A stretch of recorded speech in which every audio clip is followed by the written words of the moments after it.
Ini jauh sebelum kita menginput resi atau mencetak resi. Negosiasi yang kedua adalah memastikan bahwa barang yang kita kirim dengan ongkir 300.000 itu bagaimana pembayarannya. Apakah dibayar cash atau dibayar tujuan? Ya. Disampaikan, kalau memang dia bayar cash ya alhamdulillah, kalaupun katanya transfer silakan transfer dulu. Kalau BB katanya bagaimana? Minta kesepakatan si penerima.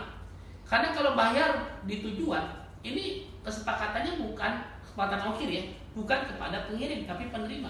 Penerima wajib tahu berapa nilai ongkir yang harus dia bayar sebelum adanya resi. Sudah punya cara bagaimana omset itu di agen itu supaya besar, bagaimana omset di cabang itu supaya besar. Perusahaan terus mengembangkan layanan-layanannya. Perusahaan berikan harga berbasis layanan. Perusahaan berikan harga berbasis berat dan volumetriknya. 1 kilo dengan harganya 1 kilo. 11 kilo dengan harganya 11 kilo. 50, 100, 250 bahkan sampai 1 ton. Makin berat makin hemat. Ini ada di sistem kita. Kenapa nggak kita pelajari, kita nggak pahami?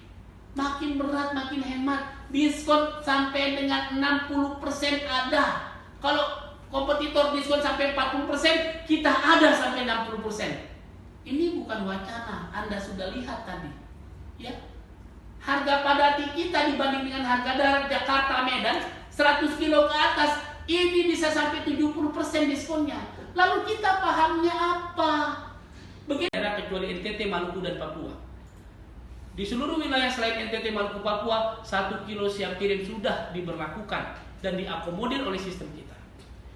Yang kemudian berat aktual dan volume. Ini adalah cara kita menghitung berat barang pelanggan, di mana berat aktual adalah caranya ditimbang, alatnya timbangan, hasilnya kilogram. Ini pada umumnya kita melakukan itu.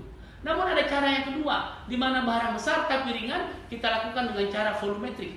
Adalah sebuah cara yang kita ukur, alatnya meteran, volumenya panjang kali lebar kali tinggi dibagi 4.000 untuk darat laut, panjang kali lebar kali tinggi dibagi 6.000 untuk udara, dan hasilnya disebut dengan volumetrik. Kapan saat kita ambil volume? Kapan saat kita ambil berat? Saat diantaranya yang lebih tinggi. Kalau volume lebih tinggi, ambil volume. Jangan salah menghitung berat. Semua daerah seperti NTT, Maluku, Papua tetap kena minimum ya. NTT, Maluku, Papua udaranya minimum 11 dan lautnya mulai dari 11, 31 sampai 100. Tetapi selain itu tidak ada minimum. 1 kilo dia bayar 1 kilo. Kalau dia mau ongkir yang lebih murah dari harga 1 kilo, dia kena 11 kilo. Silakan dibandingkan. Pak, boleh nggak sih pelanggan milih yang lebih murah? Silakan, nggak apa-apa kalau dia mau milih yang lebih murah. Ya, tapi sesuaikan dengan minimum charge-nya. Kalau dia mengambil harga darat 11 kilo ke atas, maka barang-barang di bawah 11 kilo dihitung 11 kilo. Yang penting 1 kilo siap kirimnya ini sampai ke pelanggan. 1 kilo siap kirim. Kebanyakan waktunya. Gunakan waktu yang ada untuk kita belajar. Dengan cara membaca, berdiskusi, bertanya. Bagi seorang CS, ini sangat penting. Karena saya yakin dan percaya, tidak akan habis waktu CS untuk melayani pelanggan 24 jam. Ya, dari pagi sampai sore tidak mungkin kita sibuk melayani pelanggan yang datang. Pasti ada waktu luang. Yang ini harus diluangkan, bukan menunggu waktu luang, tapi harus diluangkan.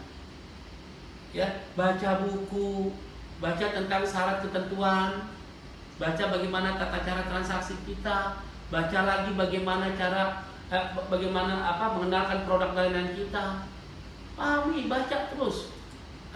Jangan sampai kita tidak mengulang-ulang, akhirnya kita